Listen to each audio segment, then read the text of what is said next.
L'ethnologie du bureau de Pascal Diby est un livre savant, érudit et très divertissant.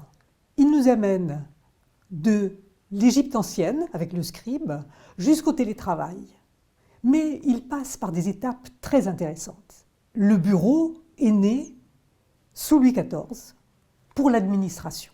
Il a été perfectionné par Napoléon et il a connu des tas de changements. Et l'un des grands changements du bureau, cela a été la construction des buildings et l'arrivée des femmes.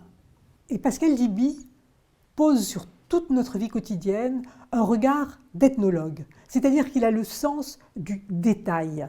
Et quand il va nous parler du télétravail, de la façon dont nous avons exercé ce télétravail récemment, il va aussi nous parler de son aboutissement ultime, c'est-à-dire du coworking et du changement que nous portons, de regard que nous portons sur le travail.